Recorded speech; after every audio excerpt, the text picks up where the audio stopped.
If you've ever felt the urge to take the leap, pivot, or completely change your life, but weren't sure what that could look like, Sanya's story might be exactly what you need to hear today. Today's guest, Sanya Lakhani, is someone who truly redefines what it means to build a creative life on your own terms. She's a true creative explorer and founder of Farishta Flowers, a Brooklyn-based floral studio known for dreamy, one-of-a-kind, ethereal arrangements for events, brands, and artists. But florals are just one piece of her story. We go way back and interned together back in our corporate days here in Texas, and since then, Sanya has taken many a leaps towards her passions, curiosities, and side quests. She's the kind of person who packed up, moved to New York, and DM'd her way into her first job there. She's literally tried it all: cakes, content creation, client work, and now another business rooted in creativity, beauty, and intention with Stain Studio, a creative studio rental space. She's failed fast, moved intuitively, and is constantly redefining what her version of success looks like. I feel like she gives herself and you as a listener the permission to crave more freedom, cultivate creativity, and become open to trying new things.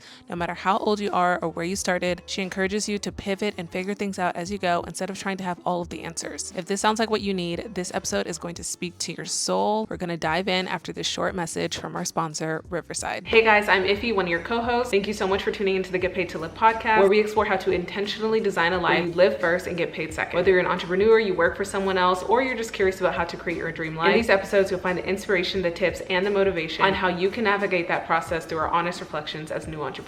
We have such a juicy episode today, and I can't wait to dive in. But before we do, we want to take a few minutes to tell you about a new end-to-end recording and podcasting platform that can help you find your dream audience and customers, called Riverside. It has such a beginner-friendly interface, and it's super intuitive even from the first time that you go in. This way you can spend less time tinkering with fancy editing softwares and spend more time clarifying your message, what actually matters. It's powered by AI to cut out speech breaks, create clips automatically, and transcribe your videos, so no more manual captions. These are just a few of the many features. Personally, some of my favorites are the high quality recording features, the magic clips, the captioning, and the teleprompter screen that comes up when you're recording. We've used a high quality recording to host 2 international guests virtually, and it was so easy for them to join, set up. All they had to do was press a button and they were brought into the studio at the max quality for their computers and audio. You can even record up to 4K and adjust the audio pre or post production to make it sound like you're in a studio. I love using the chat features, the script, and the teleprompter to stay on top of discussion points. And it's not just for podcasters. If you want to edit long or short form video for Instagram, TikTok, or YouTube Shorts, or even host a live stream, it's got you covered. They have so many fun features to play around with. You can even add in customized branding and animate your captions so they move when you're speaking. And lastly, with the Magic Clips feature, we're able to make 10 plus pieces of content from one episode in literally just 1 second. I'm not kidding you. Press a button and it creates these different pieces of content for you about the juiciest parts of your episode. So if you're ready to pull the trigger and get your content out there with a frictionless editor and recorder, be sure to use the code IFOMA, which is IFEOMA, to get 15% off your paid plans. And biggest of all, thank you so much to Riverside for sponsoring today's episode. Without further ado, let's get into today's conversation.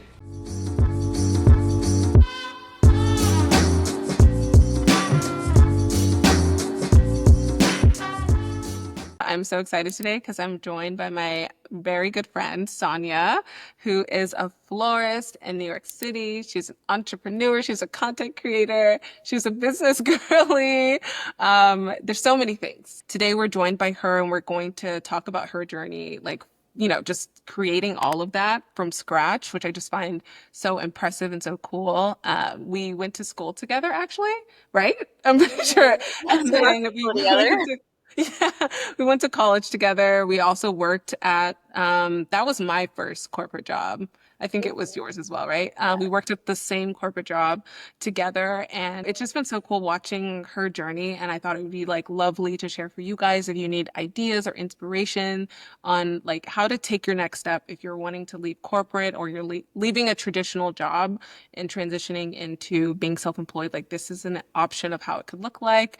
So yeah, we're just gonna dive right into it. So I know I gave you a little bit of an intro, Sanya, but please tell us everything we need to know about Sanya Lakhani. Like, tell us about yourself. How'd you start?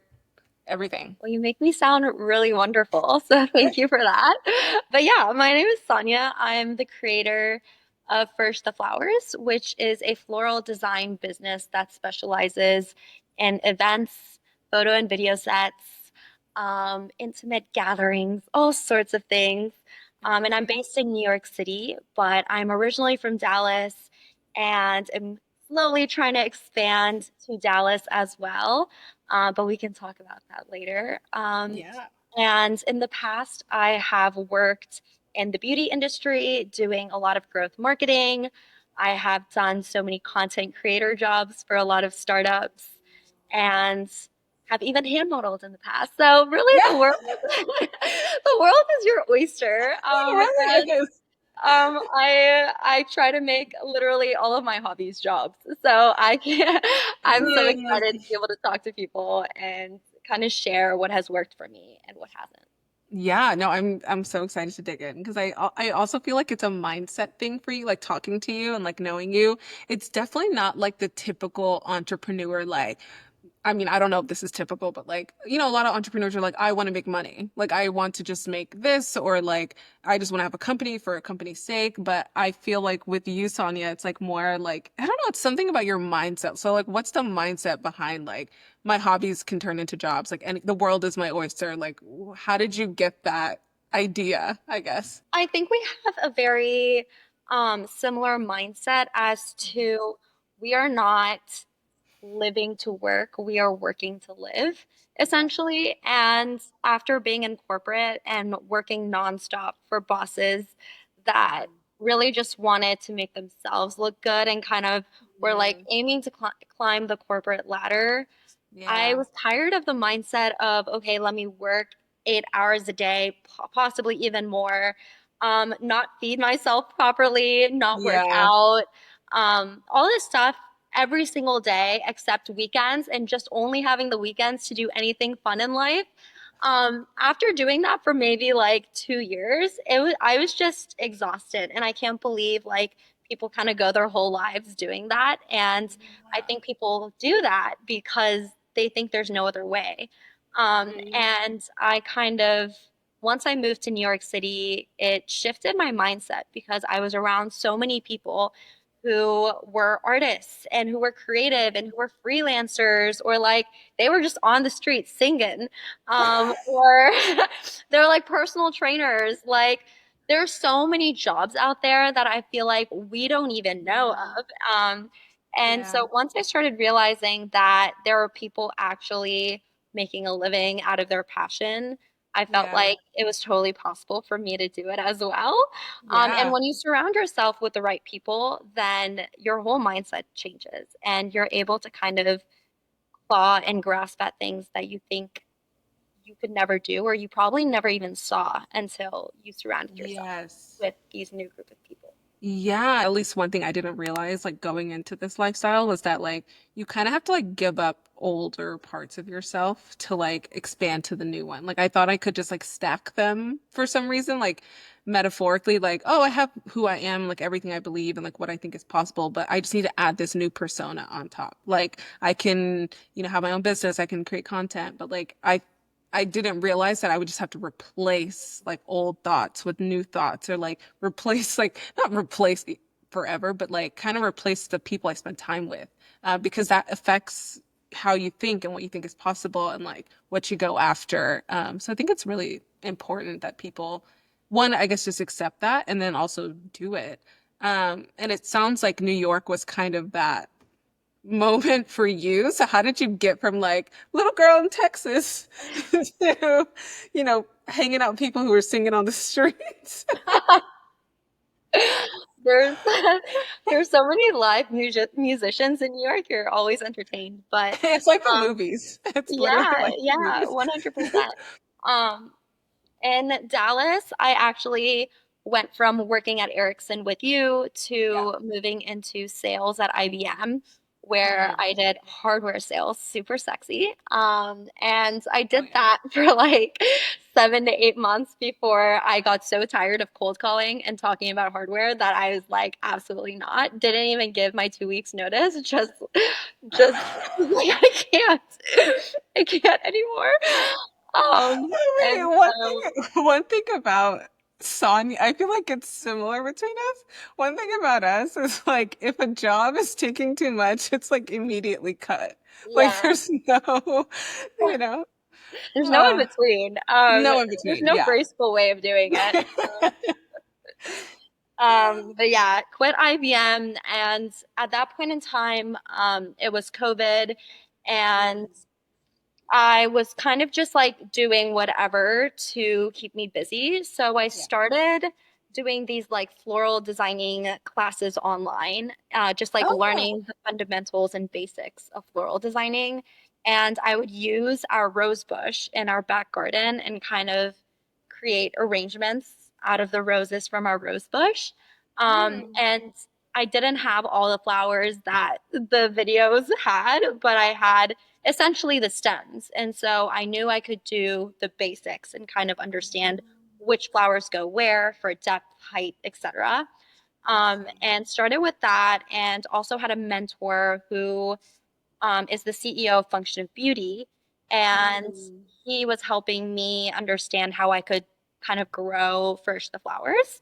Yeah. And at that time, I was trying to make it like a whole Shopify store. So you would go on firsttheflowers.com and you would take a quiz, and it'd be like, oh, your favorite colors. And then it would grab your favorite color. And then it would say, oh, what are your favorite flowers?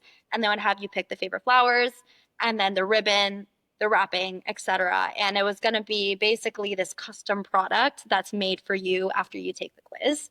Nice. And very similar to Function of Beauty, which is custom hair care. And so Hmm. you take the quiz, you pick your scent, etc. You pick the stickers that you like, and you get this custom hair care. So the two ideas kind of felt very similar to me, which is why he became my mentor and was helping me grow the brand. And as First the Flowers was growing in Dallas, and I started getting my wholesale license, and I would do the flowers from my home and stuff. I started realizing how I didn't want First the Flowers to be a Mm. B2C business. Is that what it is? Business to Yeah. customer.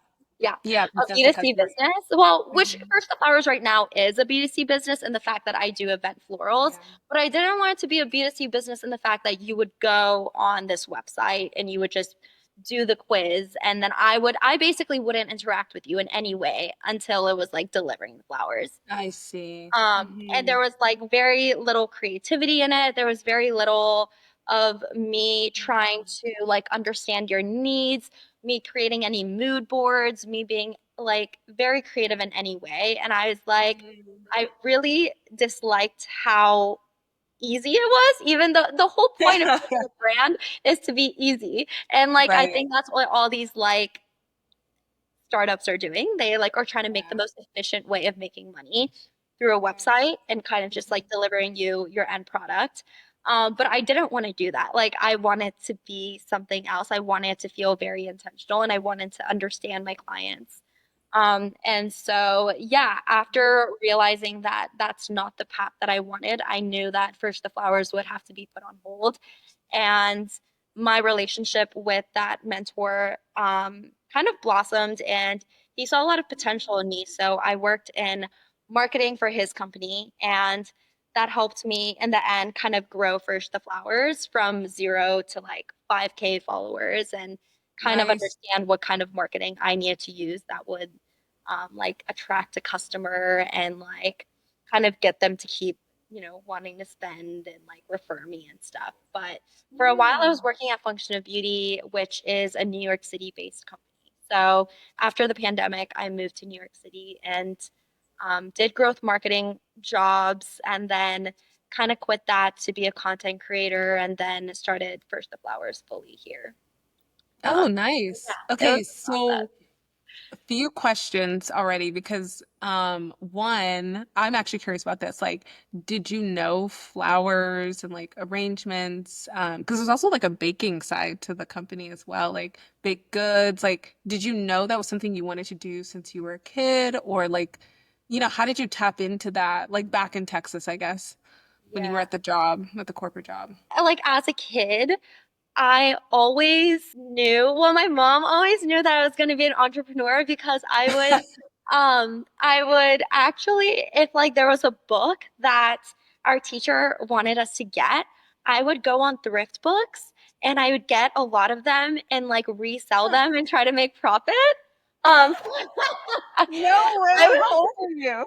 How old huh? are you? I feel like How I old? was like in third grade. Wow, that's Um, impressive. I would go on thrift books and I would like resell the books in That's order to so like make funny. profit. And like I'd be like, I'm selling it for cheaper than this. teacher selling it. So like you should get it from me. It'd be like I'd make what 25 cents extra, but like the fact that like I knew that I could do that as a kid was kind of crazy. And my Yeah. mom's like, "Oh yeah, I knew she was always going to be an entrepreneur."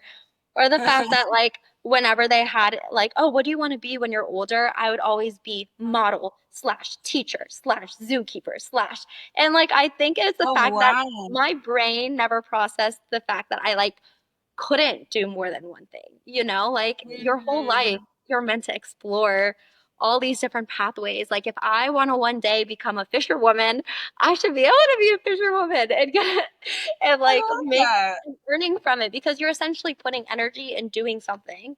So I feel like Yeah. you should be able to make money and like, have Well, a yeah. comfy life out of that. But that being said, I didn't always love baking and like I feel like Okay. I grew up around flowers and like I grew up around nature, but nothing there was like the 5-year-old Sanya probably wouldn't have imagined that I would be baking or doing flowers. I think as you find joys and inspiration in life, you just have a feeling, or like you have to trust yourself or your gut that if I put energy towards this, hopefully something's going to come out of it. And instead of thinking of it like, okay, if I spend a month from doing this, I need this much money from it, and shifting your mindset to being like, okay, I'm going to spend a month learning this and I'm gonna gain everything that I can from it, and I'm gonna like have this in my pocket as like a hobby, or as Yes. something that I, just have like, oh, I want to start ceramics, so I can just like have a hobby, and not being like, oh, I want to start ceramics, so I can make all these pots and sell them for $20 each, and then I can quit my job. Like instead of like having like an end goal in mind, why don't we just take up our hobbies and then Yeah. see where it takes us. Like, you don't always need an end goal in mind. So, that being said, during the pandemic, I took up baking like the rest of the world did, and Mm. then ended up being like decent at it. And so, when I quit my job in New York, I was like, okay, what assets do I have? Like, how can I be scrappy? And I knew that I liked baking, and so I could bake cakes. And I knew that I had some experience in flowers. And so I would bake cakes and put flowers on top of them. And then I thought, okay, we could like sell bouquets. So like it could be like a bouquets and cake situation. And then things shifted and then it turned into event florals. And like, that's fine. Like, I think the fact that I didn't have an end goal in mind made me kind of problem solve and made me like go along for the ride instead of being like, this is what I want, end goal. And then you're not allowed to really have fun with it. You're not able to Yes. mess up, which is the whole point of life. Yeah. Yeah, no, I love that approach, and I think it's I don't know, maybe people hear about it enough or they don't, but I definitely didn't. Like when I was starting this, I thought you had to like know, like you just know the end goal, and like Yeah. people who have successful companies, they knew that that was a thing or they'd been doing it since they were 3 years old, like I thought that it had to be one of those things, and I'm like, wait, I don't have any like one thing that I just like know really well, but it's through kind of like exploring those hobbies or just like random interests that you kind of just do it over time and things fall together. And I am like a firm believer. It's actually like the whole mission behind Sans Raison, the brand is just like you do it first. Like you don't know and the How are you gonna outcome. know? How would you know? And yeah, that's so true. Like, how would you know? Like, that's kind of like if you could have that prediction ability, you would be a very special person, right? To like know how things are going to turn out. And like, I think we expect that. So we don't go after things because, I mean, Yeah. not you personally, but like, I know a lot of people struggle with that because they're like, well, I don't know what it is. So I'm not going to do anything. But it's actually the opposite. It's like you do a bunch of random things and then you're like, wait, this keeps coming up, or wait, I really like this, or there's an opportunity. So it kind of sounds like that's how like Farishta came together, which is like, you had this one hobby and this other hobby. And like I like the metaphor you said, like putting it in your pocket. Um, because things are just valuable to know. Like it's Yeah. just cool to have a skill. Like sometimes you don't even have to make it $1 million business. It's just cool to know how to do something, right? 100%. Yeah, like, and First the Flowers was not profitable in Dallas, and probably the amount of flowers that I've sold that like clients were probably unhappy with. A lot. You're like, Yes. oh, how hard can flowers be? But then I like got like clients being like my flowers were dead at my porch step. And I'm like, whoops. And like, you like cry about it a little. You're like, oh my God, Yeah. this is terrible. I like suck. But then how the fuck are you gonna learn? Like how did I learn? Okay, like maybe I shouldn't use super sensitive like Yeah. flowers for like deliveries that like are gonna be sitting out in the porch, like in the sun, Yeah. like you learn that roses and sunflowers do better with a little bit without water. You mess Yeah. up and you learn and you move on. And that's not a reason not to try. 100%. I totally agree with that. Like, I kind of like that you, like, it seemed like you took the course of like, or like you watched the tutorials and like you learned Yeah. like the foundation, but a lot of it was through like real world experience where you're like, okay, I think I know what I'm doing Yeah. here.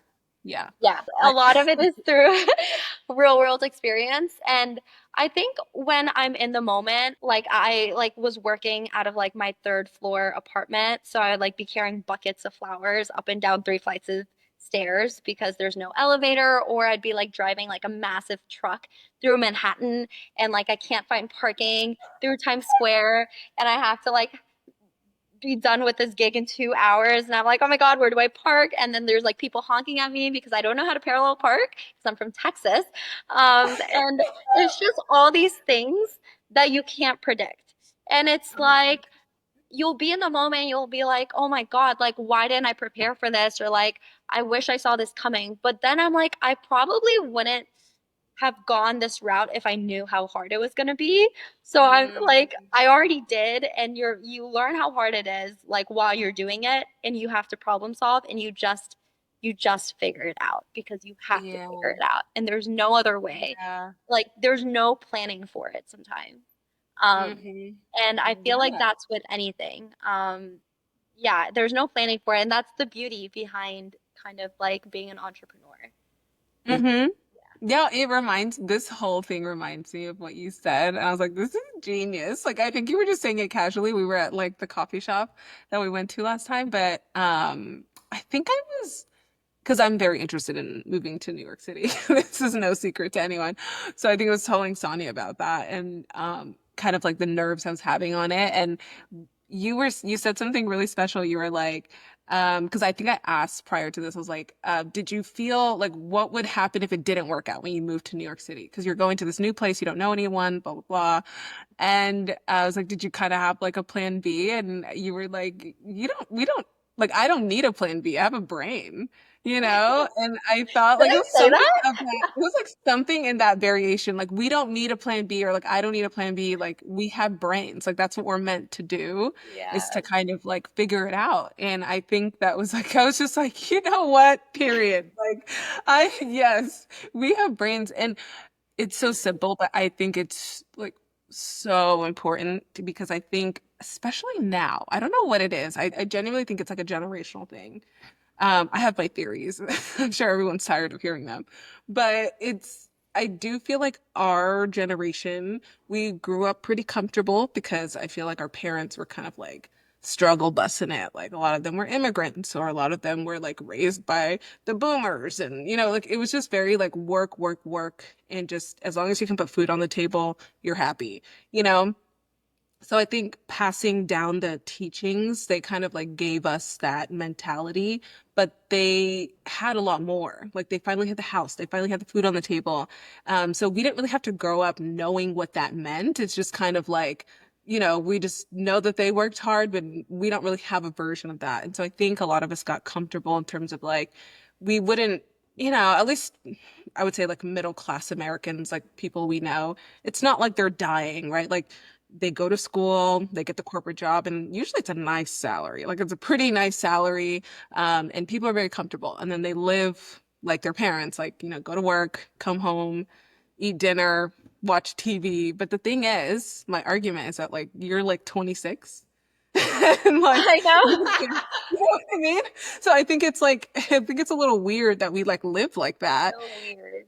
And I think our parents maybe kind of gave us this like make sure you have safety and security and health insurance and retirement plans because like that's what kept them alive and safe and happy. But it's like we're way too young to be that figured out. Like we need Yeah. to be doing all of this trial and error, figure out who we are, explore. Like I'm not even saying you have to be the backpacker traveling the world, but it's like whatever exploring your interests are for you, like we're way too young to just be like settled with, the dog and the white picket fence and everything. And I think it's kind of made us a little bit more comfortable in terms of like anything.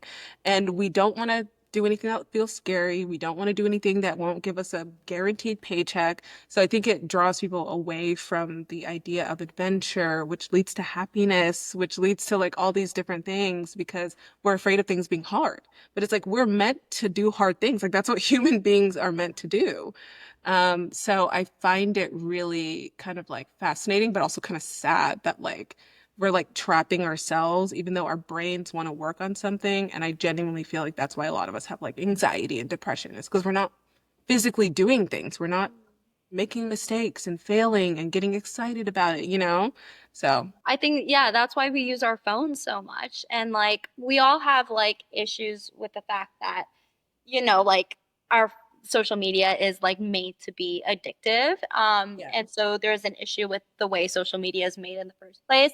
But I think Yeah. that if we were actually doing more than just working on our laptops for 8 hours a day, and we were actually doing stuff like the fact that I have to go to the flower market at 5 Yeah. a.m. to get the Yeah. flowers, like I don't have time to go on my phone Yeah. in the morning and scroll, I have to be at the market before the sun is even up, and then I have to Yeah. get the flowers and I have to put them in the U-Haul. I have to like get the U-Haul. I have to drive the U-Haul to the studio and then I have to put the flowers in buckets of water and then I have to clean the Right. buckets. It's like, where is all that labor for everyone else? Like, Yeah. why are we not doing things? Like, why are we not on our feet? Like, and like this is kind of random, but I like watched the Blue Zones documentary, and it's like the people who live to Yeah. be the longest and the happiest are the ones who aren't necessarily, like scheduling an hour workout every day and then like sitting on their Mm. ass and then like, Mm. walking their dog and then that's it. It's like they're like active like throughout their day. Mm. Like their job keeps them active. Their job keeps them going like mentally, they're problem solving. Like all that stuff Yeah. leads to like a longer and happier life. And just because we've gotten comfy doesn't mean it's the best thing for us, like in the long term, you know? Totally. I 100% agree. On the flip side, how was your how was your corporate experience different from your day to day now? Like what was your lifestyle then and like now? Did you have time for that activity or stimulation or any of that Um, back in the day? Yeah, I think like there were two kinds of corporate for me. There was one corporate whereas like I had so much time that I was just scrolling on my phone and it was like a Mm. sales job, so I was cold calling, but then I Mhm. like was I really cold calling the whole day? Probably not. I was like Yeah. cold calling for like maybe 2 hours and then the rest of the day I was like scrolling on my phone and like doing like Wow. unproductive stuff, just like Yeah. trying to like make the day go by because I would have to be like logged in on my laptop. And then there was another kind of corporate, which is a little bit more startup-y, where it felt like, oh, I was on my laptop the whole day, constantly working on Excel sheets, pivot tables, getting on meetings. It was like very go, go, go, Mhm. because it was a smaller team. There were more eyes on you, etc. But both in my eyes are very toxic. I um, so agree. I was just gonna ask you, like, did you prefer one or did you think they were both not for you? I think they're both such extremes, and maybe there's like a middle. Maybe some people have the middle. Right. But yeah, I guess on my like easier one, I had time for like a 1 hour workout, and then I could take like frequent walks. And like there's probably people who like have corporate jobs that do have like more balance, Yeah. and they can do that kind of stuff. And go like good for you. But there's a lot of people who don't. And my other corporate job, that was a very startup-y corporate job, it Yeah. required so much from me that I had like no time to cook. I had no time to clean. I had no time with family. I was working like holidays. And then I like Mm. started losing parts of myself. And I feel like at the end of the 2 years, I was like, who am I like as a person? Like I was just this girl that worked a corporate job, like what were my interests? What were my hobbies? Like I had no like interesting like factoids about myself. Like I had no like good books that I read. I had no like hiking adventures and like Yeah. I couldn't do latte art and all this shit that I I know like all the cool wanted to things you do. know how to do now. Yeah, Yeah. like all the stuff I've accumulated from, Mhm. like juggling so many jobs. Like that has made me like so much of who I am, which I wouldn't be Mhm. if I worked these corporate jobs. So yeah, there's two Yeah. ends, but I still think that both are toxic. I agree, and I don't think I've been able. I've tried. I really have given it my best shot, trying to basically give every working style a shot. And I literally have landed at like, I just don't think I'm meant to do anything else but like work for myself because it, one, it's like usually I'm missing out on parts of myself. So like in the one scenario where you had like a lot of time during the corporate job, but you were doing unproductive things, like in that situation, I'm always like way underutilized and I'm not productive. And I'm usually, again, trying to pass the day. And it's just like, what a waste of like such a a full day and of my life. It's not even like it's my life, right? And I'm trying to like just push it along. Like that's crazy. And then the second option, it's like I kind of felt like this almost like toxic high with like, ooh, I'm getting so much done. I'm like so important. I'm meeting with people. But then at the end of the day, like, who is it for? Like, Yeah. it's not for me. Like, sure, you could have a job that's aligned to where you're learning skills and you're learning things, which I think it's totally fine to use jobs intentionally to get something, but I think your bigger picture still needs to be your bigger picture, like not the Yeah. company's Q4 vision. Like, what's your vision and how does the company fit into that? And I think both situations, I was always not pouring back into my stuff, into my cup. And you end up leaving both like, what did I just do for the past however many months or years? And it's like, it feels like a waste. And I feel like being self-employed was literally the last and best option because I'm like now just quitting another gig. I'm like, wow, I can actually plan for the day and get shit done. I can actually like get my workout in. It's like night and day. And I think some people talk about the hardships of like having your own business and, you know, all that stuff. But to me, it's been extremely worth it, like the whole process. Like, I'm curious since your job is more like laboristic and it's very dynamic. Like, how do you see it? Do you feel like at the end of the day, like I'm going to bed feeling super accomplished, even if it was hard? Like, what are some of those hardships you've gone through, like in this process? Like, what does that actually look like? I think it's always worth it if you are gaining a new experience and it teaches you something. Hmm. I think that if you look at self-employment and your journey as like how much profit you've made, or if people have liked your work, or if people have bought, then you're just gonna go through like a roller coaster of emotions. Totally. And you're never truly gonna feel like happy or satisfied with yourself and your life. I find the most happiness and joy um, when I am like telling myself, okay, like what is something that I'm taking away from this? What is something that I'm learning? What is something that I'm proud of that I wouldn't have like been able to do like a couple of months ago? So that Mm. for me is like, okay, like I had the busiest month I could ever have in September. And then I had the slowest month I could ever have in October. Um, Yeah, yeah. and September was a really profitable month for me. I had Yeah. an amazing workshop that got completely sold out. I got to work with Shopify, which is a brand Oh, that's big. amazing. I got to work for Indigare, which is like a luxury travel company, and I loved the people that I was working with. They like took all my ideas very seriously. They loved my mood boards. I got to work with Dove, which is another amazing company. And it's like, it was like back to back highs and back to back, like, wow, this Mhm. is amazing, this is amazing, this was amazing. And a lot of like nights where I didn't get much sleep because I was going to the market, I was getting stuff done. And I didn't have a social life in September. Like, I didn't see anyone Mm. except my freelancers. And then in October, it was low, like I like slept a lot. I went hiking a lot. I saw my friends a lot, but like I guess in October or every winter, I go through something really hard, which is just like, of course, it's seasonal depression, but it's also depression that the business, it's like a little bit of a heart attack that the business isn't making as much as it did in prior months. But this September was so amazing for me. And I learned that, okay, if this is just how the business is going to be, like some months Yeah. are going to be way great and some months are just going to be low, then I need to Totally. like understand how my emotions play into that, how I'm going to like, make more time for my friends in October versus I'm going to like just accept the fact that September is going to be busy for me. And like Right. your emotions play like such games on you and like it's just so important for you to like give yourself grace because you're doing the best you can with what you have. So in September, I did amazing with all the gigs that I had.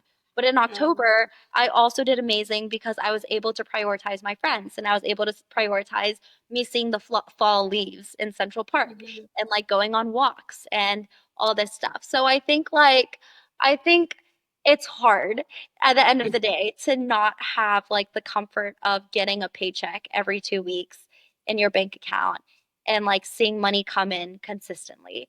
But it will always be worth it because you have so much more control over your life. You have control over your emotions.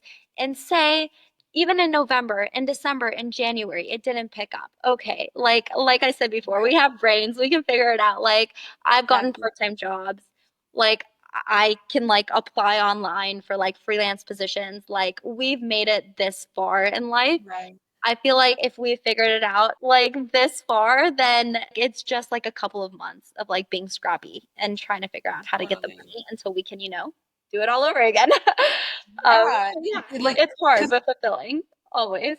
yeah, no, I agree. And I think that's what's so nice is like if you worked a corporate job and you left or you did freelance and you left, like you now know how to do it. You can never say never or like give absolutes about everything, but there most likely will be there. Like the jobs will be there. There's always going to be somebody who needs help with something. There's Yeah. other entrepreneurs or solopreneurs. So I think it's like that if you are looking for a plan B, like that could be your plan B. It's like worst comes to worst, I still know how to make a dollar. I think your approach is perfect because it's like you're like putting learning in your experience over everything else. And I think usually like the money, the success, like everything follows when you have a sustainable goal. And I think money isn't necessarily a sustainable goal because it will ebb and flow. Like as a self-employed person, like it's going to go up, down, turn around, but I think if you're learning, right, like you're learning the pattern of how the money is made. So now you can predict things. Like that's a Yeah. skill. Like, and that's something that you can use forever for the rest of your life. So I think that's like such a good mindset for people having like so much structure to like no structure. You have to like I don't know how to describe it, but I think you have to like ground yourself in different things. It's no longer like my day and my attitude and my mood is affected by the paycheck I get coming in every 2 weeks or my team or like you have to find new ground. If I make even 1% of progress on each thing on my to-do list, like I'm happy. So it's like aside from the outcome of each of these, like whether this video does well, whether, I get this deal or not, it's like I learned how to negotiate today. I learned Yeah. how to, do this cool new editing trick. And that's my new grounds for happiness and accomplishment. And then it's surprising how like slowly, but how fast you learn just doing a little bit every single day, like the iterative process is so powerful. Yeah. And I think people think it has to be 0 to 100, and it's not like Yeah. that at all. Yeah, yeah. Like bouncing off of what you said, I actually did get this quote from my boss from my corporate job. But like I Oh, remember I really? was like I had messed up or something. Yeah. And I was just like constantly so scared to mess up. I was like, Mm, oh, like what if I mess up and then everyone's gonna see it and then they're gonna think that, like I'm stupid or I suck. And like it's just like she's like, you're gonna mess up. Like everyone messes up. Like I don't know why we're all yeah. so scared to mess up. And like Yeah. you're gonna be sad, just in general in life. You're gonna be sad. You're gonna mess up. You're gonna be scared. You're gonna be embarrassed. You're gonna Yeah. feel all of these things. So once you like are like, okay, I'm gonna feel that anyways. You stop becoming like scared of it. Like Yeah. okay, you're gonna fail. You're gonna mess up. Like Then once you realize, okay, well, I'm gonna fail and mess up anyways, then Hmm. why not just learn along the way? And when you're more open to learning and less scared of failing, like you make it so much further because like your Yeah. ego isn't in the way, you Yeah. know? Preach.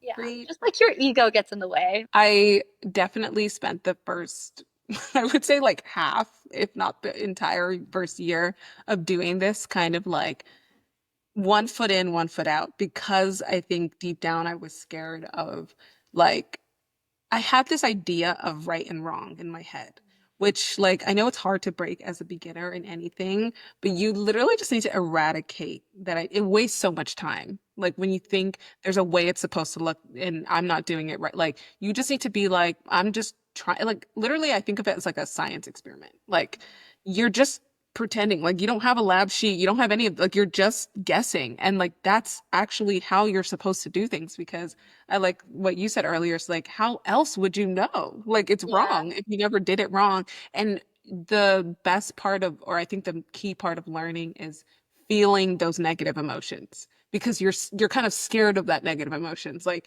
whenever you made the first mistake with your flowers and like one of them's dead, like you probably never want to feel that way or have a customer tell you that again. So you're gonna be do everything in your power to fix it next time. Like that's literally how you get better, yeah, which I think we know on a conscious level, but like subconsciously, we are still terrified of like making that mistake. And it holds us back, you know? yeah.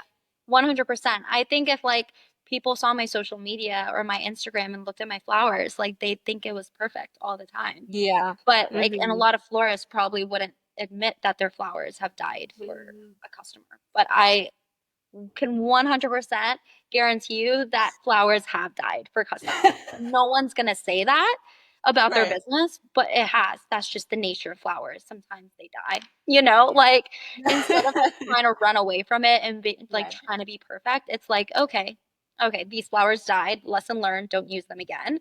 How can Yeah. I make this customer happy? And if the customer hates me, then they hate me. Like like how many people are they going to tell? But it's just like at the end of the day, it's like when you're so scared all the time, then you're like making your mistakes your whole personality. And that's not you. Yes. Like I am not my mistakes, and you are Yeah. not your mistakes. I am Sanya as a person. And so when you realize that there's so much more to you and you have so many talents and ideas and all these things besides just the mistakes that you made, you're like able to give yourself a break. Yeah, no, I love that. Speaking of your flowers and like of the many things you're doing, I want to like talk more about like your day to day and like how you even like develop this like routine as a florist. You have a studio, possibly going to be event space and like how did all of that happen just from like I think you in your timeline you were saying you were taking content creation seriously, you kind of opened first to back up with this new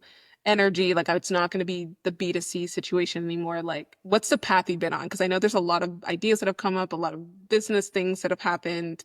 And I want to talk about that path. It's very Yeah. interesting. If he knows all my ideas.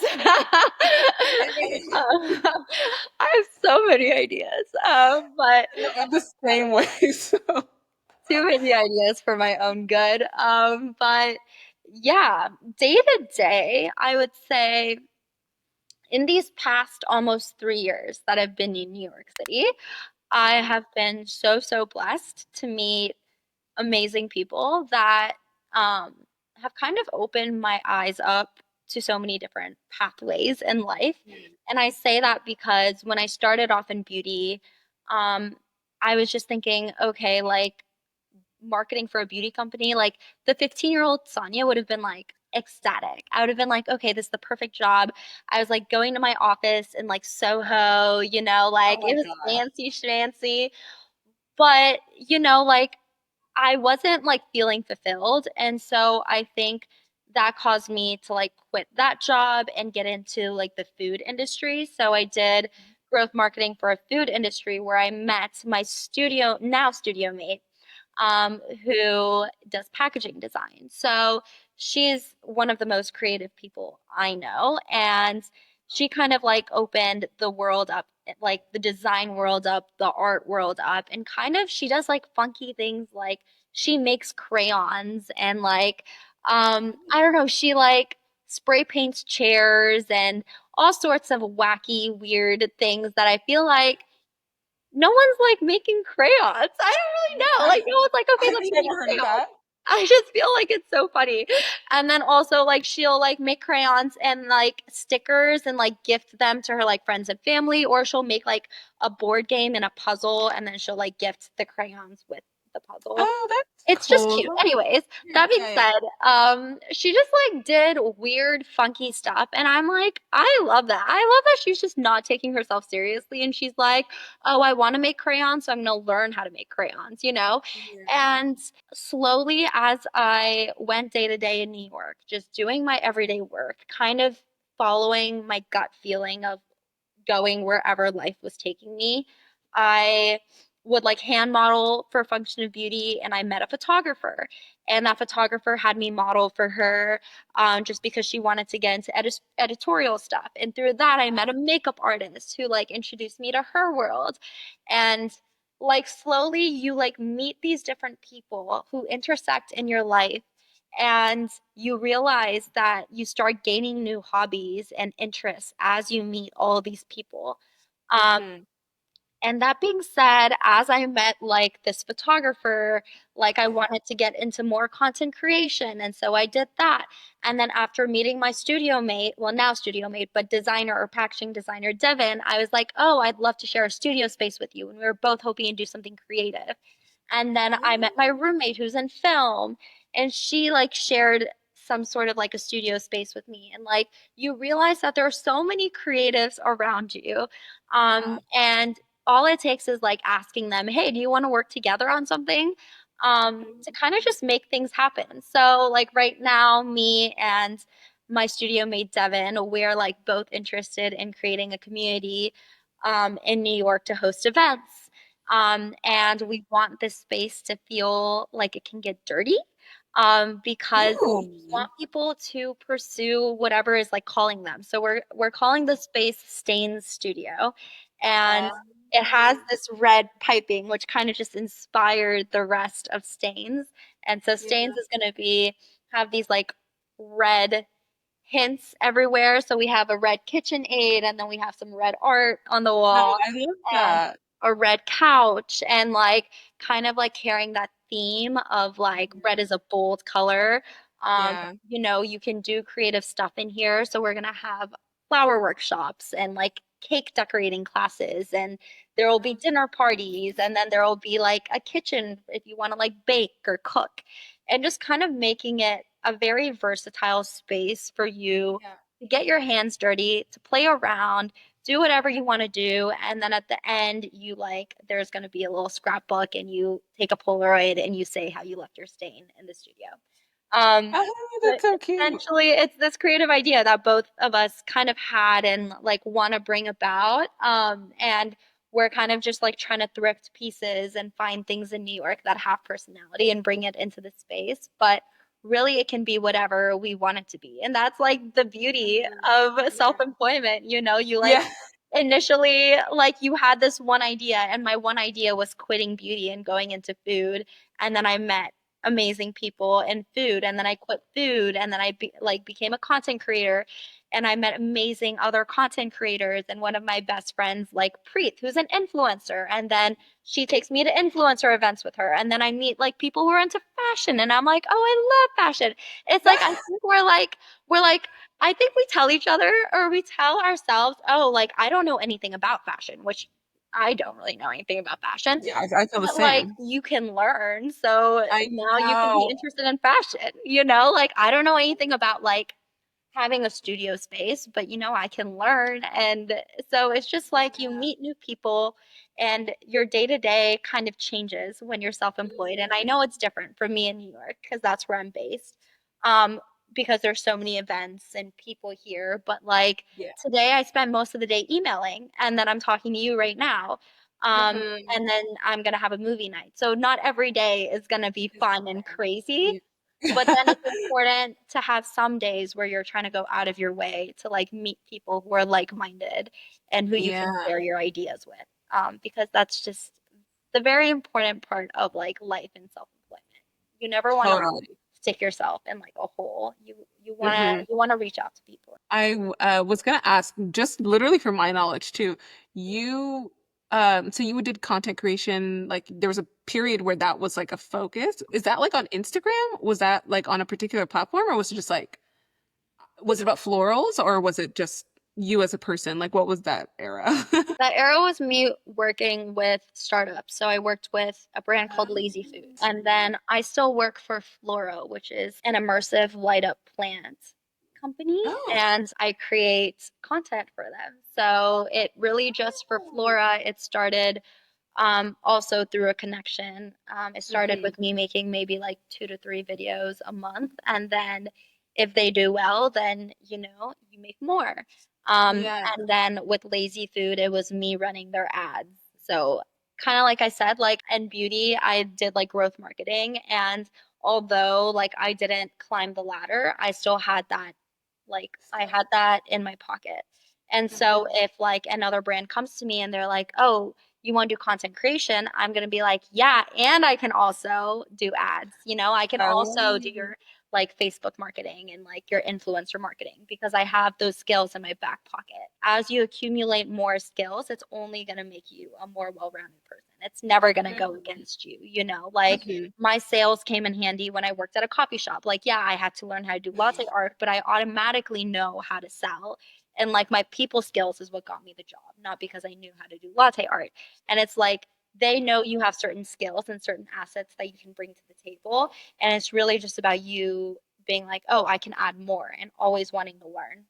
So Yeah. yeah, that was a time in my life where I did content creation for 2 startups as I was still trying to grow First the Flowers and build it. Oh, I see. That's really cool and like really interesting. And it also makes me feel a little bit more valid because like this year's been like kind of like a lot of odd jobs. Like it's like Yeah. random things. Like I kind of have my content and Sans Raison as like the main focus, but I'm like, what else can I do to supplement income wise? Because I think that's another thing that could also be very interesting to talk about too, is just like the money side of it, like how to sustain yourself while doing all this. Like personally, I know I still had to like have a gig here and there and do a UGC video with a client. And recently I've kind of been open to a lot of different things because I'm like, what you want and what you need changes. Like a year ago, I would have, been fine having a client, like a part-time client where I do execution work for them, like their marketing strategy, whatever. But now I'm like, well, I want my day to like have a podcast in the middle of the day or this and that. So I'm like, it'd be easier for me to just make a video for somebody. So that's the kind of work I'm going to look into. And it helps, like, if it's $200 here, $500 there, I'm optimizing for what I need. So maybe social media managing, I can make like 2,000 per client, but maybe I make just a few videos, but it takes so much less time. So I have time to do stuff like this. I know you had like those like different jobs as you were getting back into First Step, but like now, do you do any like freelance work or do you do other things to supplement the business and like how do you make it fit? Yeah. Yeah, kind of like you said, I think you hit the nail on the head. Um, you're allowed to have different interests, and just because you like something doesn't mean you need to make it your 100%. Also think like taking healthy breaks from things is amazing. So like I love flowers. Like I mean it's very obvious how I feel like this is my passion. This is what I want to spend most of my time doing, but as slow season hits, I'm kind of trying to find like scrappy ways of making money. So Mhm. it's like, okay, like how can I put more into the studio? So like now we're like trying to like get our peer space up for the studio. We're like trying to like Yeah. do the like put art up on it. I've been like building shelves for like all the vases. And it's like, yeah, I'm not seeing like money come into my pocket from that yet. But I Yeah. do believe that, okay, this is where I'm putting my energy and this is gonna build it up to be something that I hope both of us are going to be proud of and we're going to feel really satisfied by. And I like have gone back to baking. So the other week I like took a cake order and then I realized I was like, "Ugh, I actually don't love baking anymore." Um, and Yeah. so yeah, it's just like I baked a cake. I literally spent 2 days on a cake and I only made $200 from it. And I think in Mm, the past I would have been like, why did I do that? Like that was such a waste of time. yeah. I made $200 and I spent what, like 2 days. I could have been like doing marketing stuff. I could have been doing UGC Right. stuff, have probably made more money. But at the end, I was like, okay, I realized that baking is not for me anymore. And so I Mhm. sold all my cake boxes and like have Oh my been God. trying to sell all my like random baking stuff. Um, but yeah, it's just like trial and error. Yeah, and it's like if you open yourself up to like content creation, then like you tell other people about it. You like apply to jobs online. You like start Hmm. making Instagram videos that are more content creator-y. You start doing TikToks that are more content creator-y, and you like put it out into the world hoping that like it sticks. And if it's meant for you, then it'll stick, you know? Yeah. But yeah, I have to have these side hustles or like I won't be able to function. And then also like the side hustles make me appreciate the flowers more. That's a Yeah, good, yeah, and that's a great point. yeah. There's like I literally had like a gig the other day after so long Yeah. and I was like, wow, I hadn't made a flower arrangement in months. And I was Mhm. like, wow, I like miss this so much. I love it so much. And like it you realize it once you like take some time away from it. And sometimes like the world just has a way of doing that for you where it's just like, hey, like take a break, do something else, find your creativity somewhere else, and then come back Mhm. and you know, give it another shot. Yeah, no, I love that. I think it's so true. And I also feel like you start to learn the patterns over time. And I Yeah. think like one thing I know a lot of people are concerned about is like, well, how do I know how to just get a client like that or like whatever? But I think it's through trial and error, literally, like to be able to have like I'm like, okay, I need money and then find a client. There was a point where I didn't know how to get a UGC gig. I was like applying to like 50 different things, or not even applying, like pitching, like cold pitching companies. And then the thing with freelance, by the way, like you hear nothing and then you hear everything at once. That's just like, I mean, honestly, I feel like that's business too. Like it's like dead and then you get everything at once. But like it's you put the effort there and I like what you said, like you just believe that it's going to come back at the right time. It's a lot of like wishful thinking, but I think like you start to learn that it it's not just wishful thinking. Like you start to become strategic about it and with experience you understand when you're going to be able to get something. So then you can properly plan your life. And then it's not like, oh shit, I'm going to be terrified that I can't find any way to pay rent or like figure my life out for this month. You're just like, I know I put in effort last month, something's going to come in. Like you have to just like kind of plan ahead and then trust. Like Yeah. put it out there and then trust that everything's going to be okay, which is hard, but I don't know. To me, it's like again, I if I have my time, it's worth it. I don't care. I'll figure it out. Yeah, Um, I yeah. agree. So I agree. and Yeah. there are moments where I'm like, is this gonna work? Like I'm just like I'm 100%. really you do have those moments. It's not like always like, oh, I'm just confident. But I think over time you get like experience. You're like, oh, look, I have a feeling about this. Because you've just been through it so many times and like it's like the last time you thought you were gonna die, you didn't die. And then now you're just like, okay, I don't know what's gonna come through, but I just trust that, Yeah. you know, everything will be okay. I'll find a way. I have my brain. Yeah. You know? Yeah, you have your brain. I think it's like your trust, and then that doesn't mean you like mosey around doing nothing, right? It's like Yes. it's almost like in order to have that trust, you also like have to be like putting the work in, and then it's trust that your Totally. work is actually going to come to fruition if it's meant for you, or at least that's what I think. And I also think like go become like a Trader Joe's like sales associate. Like Seriously, if things don't work out, like go work at like I don't know Ulta or Walmart or something. why I don't not? know. Like it's not the worst thing in the world. Like Yeah. I feel like our society has just gotten so used to corporate jobs that we're like, what? Working a retail job? No. And Yeah, I'm it like, could be a moment. It could definitely be a moment. I think yeah, so. yeah. And so why can't you just do that as you're figuring things out? I just Yeah. That's Yeah, true. exactly. Very, very true. Like basically, I feel like the beauty of self-employment is that you have options now and you Yeah. can try different things. So like you like take advantage of that because a lot of people in our day and age like will never have a service job or they will never know what it's like to do these things. And they're not all bad. I mean, like there are aspects of every job that, no one likes, but it's like yeah, it's time for you to explore. It's like for me, it's felt like an adult gap year, which I love. I think it's just more fun that way. Um, speaking of though, what we'll end up on like a few questions here. One is about others, and then one is about you. So the first one is what advice would you have for anybody who is, starting their self-employment journey or trying to leave their job and go into something that they enjoy? Like if you had one piece of advice, what would you tell them? Like what do you think is the most critical that they know? It's kind of the advice about like failing, and it's the advice about you are not your failures.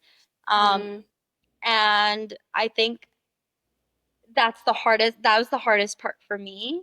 When I yeah. was like going towards self-employment, it was the fear of judgment. It was the fear that I'm gonna make mistakes and I'm not gonna know what I'm doing. And like it's just like a you not knowing. It's like I think that's the whole thing. I was just Mm, like, okay, I just don't know. I don't know what's yeah. next. I don't know how to do it. And with flowers, it's like Mm, I had never had an event floral business before, like mm, I didn't know how to do wedding flowers. I'd never done an arch mm. before. I had never put flowers on top of a ceiling. And now, if Yeah. you go and look at my work, I've done all of those things, and it's Yeah. just like, Which is phenomenal, by the way. I'm just gonna say. thank It's you. so good. It's just like you're never gonna know, but it like I would like start by like making arrangements in my room Yeah. out of roses because they're the cheapest flower. And I would just post them on Instagram. And I'd be like, just started my like flower business. And like, God knows, I didn't know what I was doing. I like look back on those arrangements. I'm like, this is hideous. I think I made flowers for you one time. I'm They not were proud of they it. were good. I remember liking them. I remember being like, "Wow, she really is I like the way when I got it, I thought like you were an expert in it, like already." Oh, I wow. mean, I feel like to most people, I don't know, maybe I'm just like ignorant and like uncultured, but like to most people, like they're so used to like Kroger and Whole Foods arrangements. So like seeing anything different is like, what? Like it's fascinating. So maybe it could be that, but I thought it was really nicely put together and I enjoyed it. Well, thank you. But I had also what I remember one of my first the flower shoots that I did because I like wanted to create a professional website. I had ordered the incorrect number of flowers, so only the front was done and the back was completely empty. And I was so Yes. ashamed. I like had ordered very few flowers and like I was like, fuck, I like completely underestimated how many flowers I needed. But yeah, all these mistakes that you just Mhm. make along the way. Like I could just go on and on about the amount of mistakes I've made. Um, but that being said, if I stopped after every mistake, if Yeah. I like held myself back because I didn't know, oh my God, I would not be where I am today. And I think like we Yes. hold ourselves back because we're just like, oh, I don't know, I don't know, I don't know. And it's just like, girl, like go find out or go learn or like go do it. Like how else are you gonna know? And it's just like, yeah, like also, it's the ego. Don't have an That's ego. That's the biggest advice. Get rid I of your love ego. that. I love that you said, girl, go find out. Like, if you ask yourself or you say, I don't know, find out. Literally. We have Google, we have Chat Yeah. GPT, we have so many resources. We have people. People forget that other people are resources. Like, ask people, like, go up to them. I think that something in my brain unlocked literally, sadly, like probably 6 months ago for the first time in my life that if I don't know how to do something, I can find out how to do Oh, it. Like, I 100%. don't know why that was such a concept to my brain. Like, you can learn. It's not like what you know is only what you know, and what you don't know, you can never figure it out. It's like, I don't know why that stops being a thing. Like when we're kids, obviously we have to like learn everything from scratch. And it's like we forget that we can do that over and over again. You will always be learning something, but I think that stops us from seeking out stuff because we're like, oh, I'm not that kind of person. I don't know how to do it. I've never been that person. Like we have all these preconceived notions and then we stop. There's no action that follows those thoughts. So now anytime I think a thought, I'm like, is that promoting action or inaction? Like by Oh, me like telling myself like, oh, you're not good at that. Like, okay, what's the next step for that? yeah, Nothing. So why even have those thoughts? It's just like maybe in the past I've never tried something like that before, but I can try it now. Like there's yeah, nothing stopping me. So I literally I feel like the easiest solution to failure is just like exposing yourself repeatedly until you get it. Like yeah, you don't yeah, know how? Expose yourself until it feels comfortable because you will learn eventually. Like that's what we're yeah, meant to do, you know? yeah, yeah, Yeah. 100%. Yeah, if you like, if you're like an aspiring florist and you've never made an arrangement, then like watch a YouTube video, get the stuff from Amazon and it'll cost you maybe what, like $10, and then go get yourself Mm, some like Trader Joe's flowers and you like learn it, and yeah. maybe you'll find it like ugly. So what? You like started somewhere. Um, Right. yeah, I don't know. I wasn't proud of all my work. I'm still not proud of all my work, but you just do it. You do it. Yeah. Yeah, you just keep doing it anyway. I think that's like a huge key. People tend to feel concerned about cringe and like what other people think, and it's just like like you were saying earlier, you will feel those. So just kind of expect that it's coming. It's Yeah. unavoidable. And when it happens, you just do it anyway. That's literally the difference between the people you look up to who you think have it all figured out and the people who don't have anything to show for their ideas or their thoughts or their passions. It's literally the other people just did it anyway. Like they Yeah. felt exactly how you felt and they did it anyway.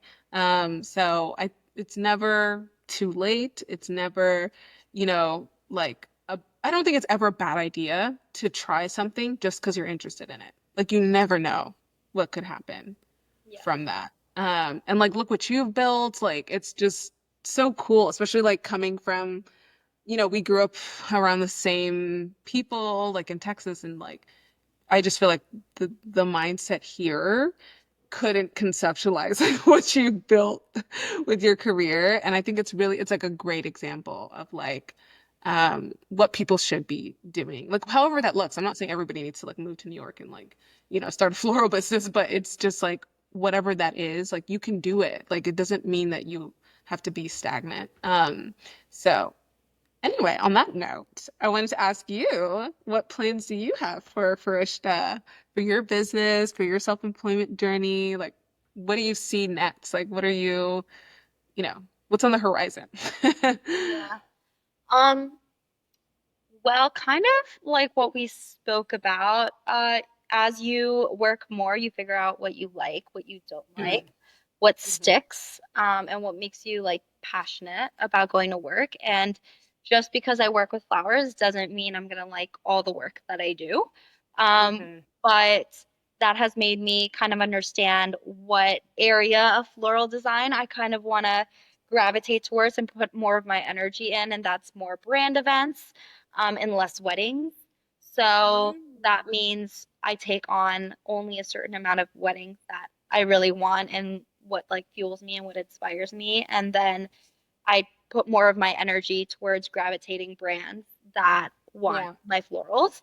So whether that's like a movie premiering that like needs red carpet flowers, or if that's like So a cool. massive brand influencer event that is having a dinner party that needs flowers. Like I want to do that kind of stuff. And Yeah. right now I'm getting a few brands, but not as much as I would like, not enough to like make a sustainable income for myself. So Yeah. it's kind of, I've been talking to you about it. It's like putting out marketing that feels very brand forward, where it's like, okay, if I Mhm. were to work with this brand, what kind of arrangements would I make? Right. How can I make these brands kind of find me in this very saturated city of a lot of very talented florists and artists. Yeah. So it's kind of working on that and seeing if I could get more of the audience that I want. And then also kind of just like creating a community of artists and people that like want to be in a safe space to practice their interests and try new things. Um, Uh-huh. Hmm. I've done quite a few floral workshops where I've met people that look up to me or have never floral Yeah. designed in the past and kind of are just like taking a stab at it. And I think it's so beautiful. And I kind of am working with my friend on creating this space, which is stains, and having it be just a fun space where you do fun things, no pressure.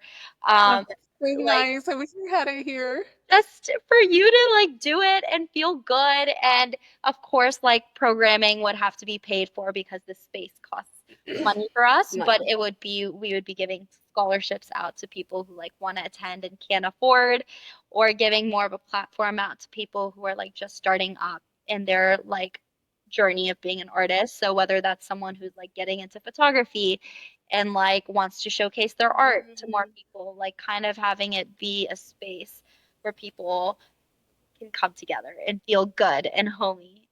So yeah, those are the two things that I am putting my energy toward. And then all the little things like learning a new sport or trying to like, Whoa. taking more ceramics classes or going on more hikes or fostering a dog. Like all those things are still very much important to me. No, I'm so excited for the stain. Like, I think it's such a cool thing, and like we don't have any of that stuff here. I mean, maybe there's like a few, I don't know. But even if it's like common in New York, I think it's like such a fun, like people need a place to let their hair down, if you will, Yeah. like just like have fun and do stuff. So I think it's just like it's really cool because it's like community building. It's also a business venture. It's also like you guys could use it for the same reasons as like the customers. Is this the same studio that I can't tell because they both look white. I feel like you had another studio or a place where you were putting the floral designs together, or was this the same place? This is it. It's just Oh, big. this is it. Okay. Yeah. Oh, okay. Yeah. Nice. Oh, Yeah. that's so So I would cool. also be working out of here and then also renting it out to other florists if they're visiting New York or have a gig here, and Yeah. need a space. There's all the supplies for it. So it's perfect. Yeah. Oh, that's so cool. And I love the Shaheen and I call it like a multi-kill. Like when you have like I'm sure I think it's like video game language, which I don't use, but he said it and we just kept saying it ever since. But like it's like you work out of there and it becomes the business. And like it's a place where you can host communities and like it just becomes so many different things. Like one thing has like seven different utilities for you. I find that so fun and like fascinating. It's like, how can this one thing bring me as many, you know, multi kills in one effort? So I just like, that's why I love spaces like that because it's like you could do so many different things Yeah, and I you have the feel freedom to very try. blessed and I know it's a privilege to be able to have it, but it's kind of like you just have to be like kind of scrappy with it. It's like we Mm-hmm. all have like homes and things that are we know how to do. Like Yeah, if you're looking for something to make money out of, it's just like, okay, what do I already know how to do? And so start from there 100%. and like optimize on it. Yeah, no, exactly. That's exactly what I recommend. Well, it's been so nice talking to you, and I'm excited to get this together. I'm excited for people to listen to it, and we will definitely be dropping like all of your info if people like want to get in contact with you or they want to ask you questions. And if you guys have any questions, let me know. Any feedback, let me know. We're all learning together, so we're never done. So let me know what you think if you have any ideas about anything going forward.